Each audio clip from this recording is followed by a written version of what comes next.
Thank you very much. Thank you. Well, thank you, President Powers. شعار دانشگاه این است: چیزی که در اینجا آغاز می شود جهان را تغییر می دهد. باید اعتراف کنم این جمله را باور دارم و آن را دوست دارم. چیزی که در اینجا آغاز می شود جهان را تغییر می دهد. امشب تقریباً 8000 دانشجو از دانشگاه تگزاس فارغ التحصیل می شوند. سایت ask.com به عنوان ابزار قدرتمند تحلیل بیان می کند که نیمی از امریکایی ها در زندگیشان با 10,000 انسان روبرو می شوند. تعداد خیلی زیاده است، ولی اگر هر کدام از شما زندگی تنها 10 انسان را تغییر داده باشید و هر کدام از این 10 نفر نیز زندگی 10 نفر دیگر را تغییر داده باشد، فقط 10 نفر در این صورت در 5 نسل 125 سال دانشجویان سال 2014 زندگی 800 میلیون نفر را تغییر خواهند داد. 800 میلیون انسان، به این رقم فکر کنید. حدود 2 برابر جمعیت ایالات متحده. یک نسل به جلو بروید تا قادر باشید کل جمعیت جهان را نجات دهید. 8 میلیارد نفر. اگر فکر میکنید تغییر زندگی 10 انسان یعنی تغییر همیشگی زندگی آنها دشوار است، کاملا در اشتباهید. من هر روز این موضوع را در عراق و افغانستان دیدم. یک افسر جوان ارتش تصمیم گرفت تا در بغداد در یک جاده به جای سمت راست و سمت چپ برود. در نتیجه 10 سرباز از حمله دشمن در امان ماندند.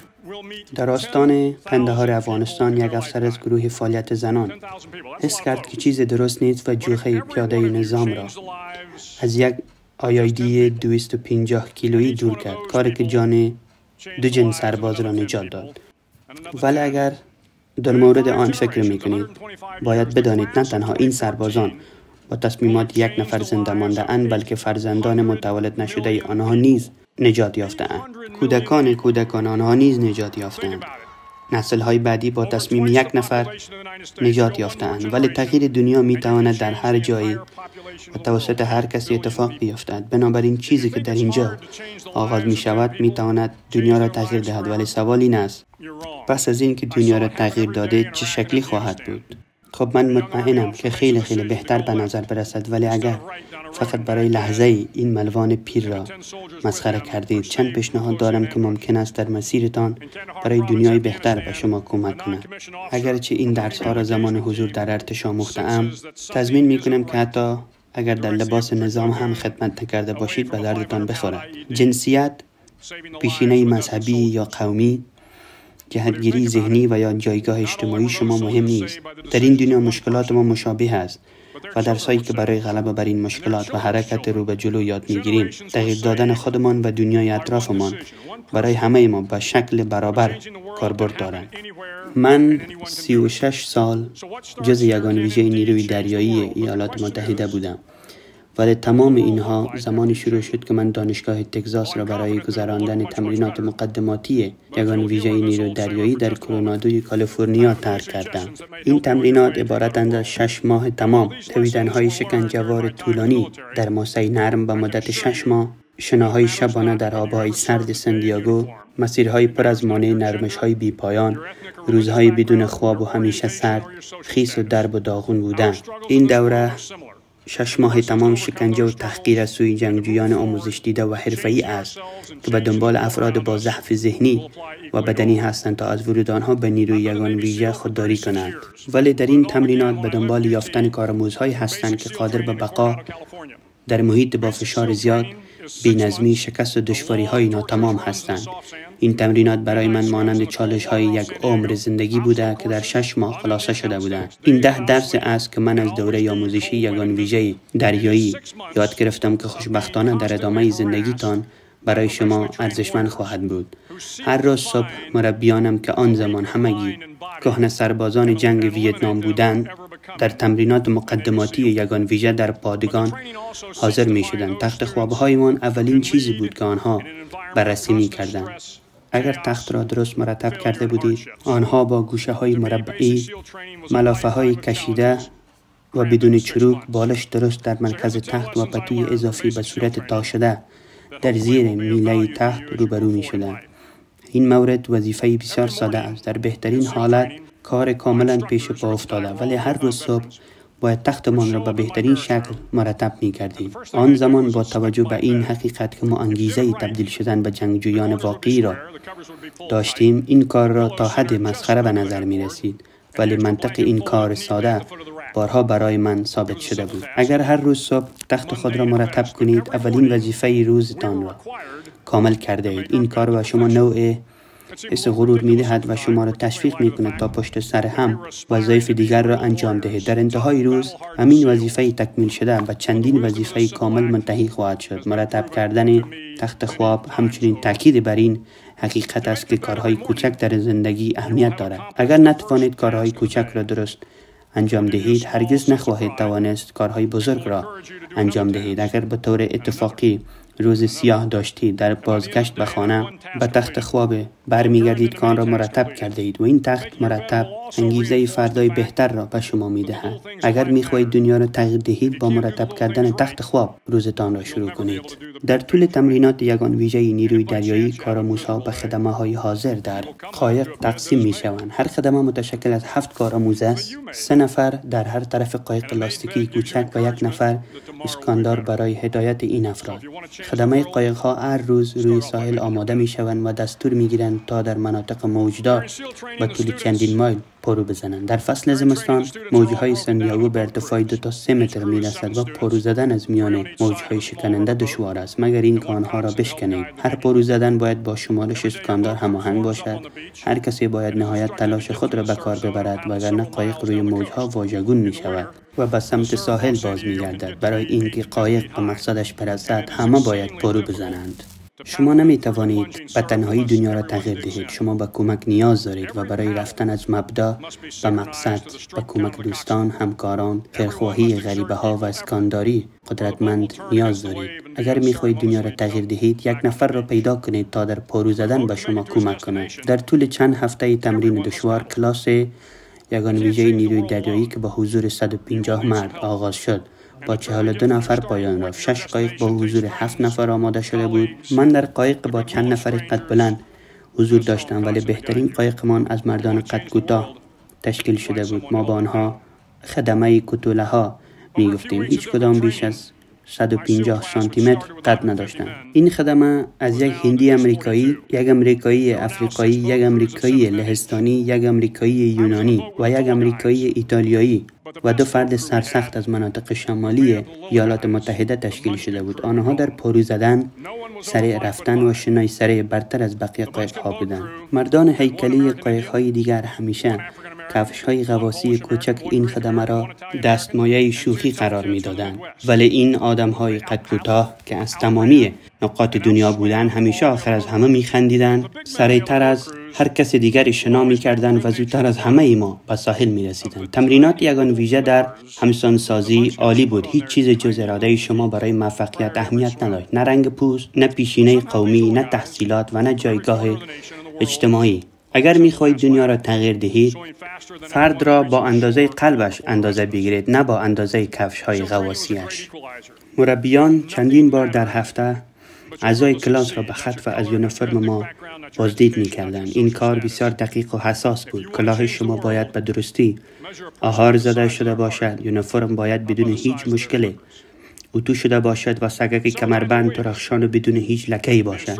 با این حال در ظاهر مهم نیست که شما چقدر برای آهار زدن کلاهتان، اتو زدن یونیفرمتان و برق انداختن سگک کمربندتان وقت می‌گذارید. هیچ وقت هیچ کدام به اندازه کافی خوب نیستند. در نهایت مربیان چیزی برای ایراد گرفتن پیدا می‌کنند. در صورت کوتاهی در این مسئله، کارآموز باید با لباس کامل به سمت موجها بدود و سپس با بدن کاملا خیس بر ماسه غلط بزند تا اینکه تمام بدنش با ماسه پر شود. نتیجه نهایی این غلط زدن کلوچه شکری است. باقی روز را باید در آن یونیفرم بگذرانید، سرد، خیس و پر از ماسه. کارآموزهای زیادی بودند که نمی توانستند این حقیقت را بپذیرند که تمام تلاش های آنها بی نتیجه است. این مهم نیست که چقدر سخت تلاش کرده اید تا یونیفرمتان درست و منظم باشد. این کارتان اصلا تایید نمی شود. این کارآموزها در تمرین نیز با این امر کنار نمی آیند. آنها درک نمی کنند که هدف از تمرین چیست. شما هرگز موفق نخواهید شد. شما از نظر مربیان هیچ وقت یونیفرم کامل نخواهید داشت. گاهی اوقات مهم نیست که چقدر آماده اید و یا چه مقدار خوب عمل کرده اید. در نهایت با کلوچه شکری کارتان را تمام میکنید. زندگی گاهی اوقات همین گونه است. اگر میخواهید دنیا را تغییر دهید، از تبدیل به کلوچه شکری نترسید و به حرکت رو به جلو ادامه دهید. هر روز در طول تمرین با چندین رویداد فیزیکی مختلف به چالش کشیده میشوید. دویدن‌های طولانی، شناهای طولانی مدت، مسیرهای با مانع و ساعت‌ها نرمش‌های بدنی اضافی که گاهی اوقات برای آزمایش روحیه و طاقت شما طراحی شده اند. هر رویداد دارای استانداردهای است، مثل زمانهایی که باید رعایت شوند. اگر نتوانید این استانداردها را رعایت کنید، اسمتان وارد فهرستی می شود و در پایان آن روز افراد فهرست به سرک دعوت می شوند. یک سرک 2 ساعت نرمش اضافی برای خرد کردن شماست، خرد کردن روحیه شما و فشار برای کناره‌گیری. هیچ کسی نمی خواهد در سرک باشد. یک سرک به معنای این است که در آن روز شما اندازه‌گیری نمی شوید. یک سرک به معنای خستگی بیشتر و خستگی بیشتر خودش به معنای این است که فردا روز دشوارتری خواهد بود و احتمالاً سرک های بیشتر. ولی گاهی اوقات در طول تمرین یگان ویژه هر کسی در فهرست سرک قرار می گیرد. با این حال چیز جالب برای افرادی که همواره در فهرست قرار دارند رخ می دهد. با گذر زمان این کارآموزها با انجام 2 ساعت نرمش بیشتر قوی‌تر می شوند. درد حاصل از سیرک ها باعث شکلگیری قدرت درونی می گردد، نوع انعطاف پذیری فیزیکی. زندگی پر از سرک است. شما شکست می خورید، احتمالاً با شکست روبرو خواهید شد که دردناک و ناامید کننده هم خواهد بود. گاهی اوقات این مسئله شما را تا عمق وجودتان آزمایش می کند. حداقل 2 بار در هفته کارآموزها باید از مسیر پر از موانع عبور می کردند. این مسیر از 25 مانع تشکیل شده بود، از جمله یک دیوار 30 متری، یک تور بارگیری 10 متری و قسمت خزیدن زیر سیم خاردار. ولی چالش برانگیزترین مانع سرسره زندگی بود. این مانع از برجک 10 متری به 3 بخش در یک سمت و برجک 1 بخشی در سمت دیگر تشکیل شده بود. بین این 2 برجک یک تناب بلند 30 متری قرار داشت. شما باید از برجک 3 بخشی بالا می رفتید و پس از رسیدن به بالای آن تناب را می گرفتید و زیر آن آویزان می شدید و تا با کمک دستهایتان به انتهای دیگر برسید. رکورد مسیر موانع با مدت چند سال دست نخورده باقی ماند تا اینکه دوره آموزشی من در سال 1977 آغاز شد. آن رکورد دور از دسترس به نظر می رسید تا اینکه کارآموز تصمیم گرفت تا با سر از سلسله زندگی پایین برود. این کارآموز به جای آویزان کردن بدن زیر تناب و رفتن میلیمتری به سمت پایین، با شجاعت روی تناب آویزان شد و خودش را به سمت جلو هل داد. حرکت خطرناک به نظر می رسید و حتی احمقانه و پر از ریسک. اشتباه در انجام حرکت به معنای آسیب و خروج از دوره تمرینی بود. آن کارآموز بدون معطل با سرعت وحشتناک به پایین سر خورد و با زمان نصف رکورد تعیین شده به پایین مسیر رسید. در انتهای مسیر او رکورد را شکسته بود. اگر می خواهید دنیا را تغییر دهید، باید با موانع شاخ به شاخ شوید. طی مرحله جنگ زمینی تمرینات، کارآموزها به جزیره سن کلمنت در ساحل ساندیاگو برده شدند. آبهای سن کلمنت مکان کوسه های سفید بزرگ است. کارآموزها برای گذراندن تمرینات یگان ویژه نیروی دریایی باید یک سری از شناهای طولانی را پشت سر بگذرانند. یکی از آن شناها هنگام شب انجام می شود. پیش از شنا، مربیان به حالت خوشحال به کارآموزها در مورد تمامی گونه های کوسه های ساکن در آبهای سن کلمنت توضیح می دادند. هرچند با کارآموزها تصمیم دادند که تا به حال کوسه ها هیچ کارآموزی را نخورده اند، حداقل تا آن موقع. با کارآموزها آموزش داده می شد که هنگام چرخیدن کوسه به دور شما در جای خود بایستید، به سمت مخالف شنا نکنید، ترس از خود نشان ندهید. اگر کوسه به سمت شما حمله ور شد، در این صورت تمام قدرت خود را جمع کنید و به پوزش مشت بزنید. در چنین حالت کوسه برمیگردد و به مسیرش ادامه می‌دهد. کوسه های زیاد در دنیا وجود دارند. اگر امید دارید تا شنای خود را کامل کنید، باید با آنها روبرو شوید. اگر می‌خواهید دنیا را تغییر دهید، با کوسه ها پشت نکنید. یکی از وظایف ما به عنوان یگان ویژه نیروی دریایی، اجرای حمله های زیرا به علیه کشتی های دشمن است. در طول دوره آموزشی بارها این تکنیک را تمرین می کنیم. در ماموریت حمله به کشتی چند غواص در خارج از بندر دشمن به آب انداخته می شوند. سپس این غواصان پس از 4 کیلومتر غواصی باید با کمک ابزار عمق سنج و قطب‌نما هدف را شناسایی کنند. در کل مدت شنا زیر سطح آب نور کمی وجود دارد. این نور به شما می گوید که سطح آزاد روی شما قرار دارد، ولی با نزدیکی به کشتی که با اسکلت تکیه داده نور به تدریج محو می شود. ساختار فولادی کشتی مانع عبور نور ماه می شود. این ساختار مانع عبور نور لامپ‌های خیابان اطراف نیز می شود. در واقع بدنه کشتی تمامی نورها را برمیگرداند. برای موفقیت در این ماموریت باید با زیر کشتی شنا کرده و ستون مرکزی و عمیق‌ترین قسمت بدنه کشتی را پیدا کنید، یعنی بخش مرکزی و عمیق‌ترین بخش کشتی. این هدف شماست، ولی این بخش تاریک‌ترین قسمت کشتی نیز هست. جایی که نمی‌توانید دستتان را در جلوی صورتتان ببینید، جایی که صدای تجهیزات فعال کشتی کار کننده است، جایی که گم کردن مسیر و شکست بسیار محتمل است. هر یگان ویژه نیروی دریایی می‌داند که آنجا در زیر کشتی در تاریک‌ترین لحظه ماموریت لحظه‌ای است که باید خونسرد باشد. مسلط برخورد زمانی که باید تمامی مهارت‌های تاکتیکی، قدرت فیزیکی و تمامی استحکام درونیش را به کار گیرد. اگر می‌خواهید دنیا را تغییر دهید، باید در تاریک‌ترین لحظات بهترین خود باشید. در روز چهارشنبه هفته جهنمی باید وارد زمین‌های گلی شوید و 15 ساعت بعدی را برای زنده ماندن در سرمای سوزان، باد سرد و فشار پیوسته مربیان برای کناره‌گیری از دوره تمرین تقلا کنید. غروب روز چهارشنبه به دلیل تخطی آشکار از قوانین به تمام اعضای کلاس تمرینی دستور داده شد تا وارد گلولای شوند. گلولای چنان شما را در خود می کشد که چیز جز سرتان مشخص نیست. مربیان به شما می گویند که اگر 5 نفر کنار بکشند، بقیه می توانند از این جا خلاصی یابند. تنها 5 نفر و نتیجه آن خلاصی از سرمای جانگاه بود. همان طوری که به اطرافم نگاه می کردم مشخص بود که بعضی از کارآموزها در حال تسلیم هستند.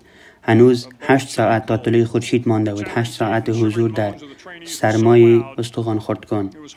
صدای برهم خوردن دندانها و ناله های جانسوز کارآموزها به حد بلند بود که به سختی چیز دیگری شنیده می شد و سپس صدای در تاریکی شب طنین انداز شد. صدای آهنگوار، آواز خیلی بد خوانده می شد و انگیزه بزرگ در خور داشت. 1 صدا به 2 صدا و 2 صدا به 3 صدا و در نهایت تمامی کلاس شروع به خواندن کرد.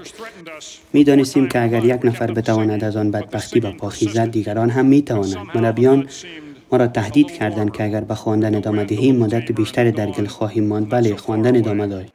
حتی گلولای هم گرمتر به نظر رسید. باد تا حد ملایم‌تر و طلوع خورشید چندان دور نبود. قدرت امید نکته مهمی است که از سفر به دور دنیا یاد گرفتم. قدرت یک فرد، واشنگتن، لینکلن، کینگ، ماندلا و حتی یک دختر جوان از پاکستان به نام مالالا. 1 نفر می تواند با دادن امید به دیگران باعث تغییر جهان شود. اگر می خواهید دنیا را تغییر دهید، وقت تا خرخره در گل فرو رفته اید آواز بخوانید. در نهایت در تمرینات نیروی دریایی زنگ وجود دارد. یک زنگ برنجی که در مرکز محوطه آویزان شده تا تمامی کارآموزها آن را ببینند. تنها کاری که باید انجام دهید به صدا درآوردن زنگ است. زنگ را به صدا درآورد تا دیگر نیاز به بیدار شدن در ساعت 5 صبح نباشد. اگر زنگ را به صدا درآوردی، دیگر نیازی نداری برای مدت طولانی در آب‌های سرد شنا کنی. زنگ را به صدا درآوری، دیگر نیاز نداری در دویدن‌های طولانی، مسیرهای پر از مانع، تمرینات فیزیکی و دشواری‌های تمرین حاضر شوی. فقط زنگ را به صدا درآور. اگر می‌خواهید دنیا را تغییر دهید، هرگز زنگ را به صدا در نیاورید. برای کلاس فارغ التحصیل سال 2014 شما هنوز با این مهم فاصله دارید. لحظات دور از آغاز سفر زندگیتان، لحظات دور از آغاز تغییر دنیا به محیط بهتر. این امر آسان نخواهد بود. وظایف هر روز را کامل کنید. فرد را بیابید که در زندگی به شما کمک کند. به همه احترام بگذارید. بدانید که زندگی عادل نیست و اغلب با شکست مواجه می شوید، ولی اگر ریسک کنید، در سخت‌ترین لحظات بایستید با زورگوها مقابله کنید، دست شکست خورده ها را بگیرید و هرگز دست از تلاش نکشید. اگر این کارها را انجام دهید، در این صورت نسل بعدی و نسل‌های بعد از آن در دنیای بسیار بهتر از دنیای امروز زندگی خواهند کرد. کاری که در اینجا آغاز شود در حقیقت دنیا را به جای بهتر تغییر خواهد داد.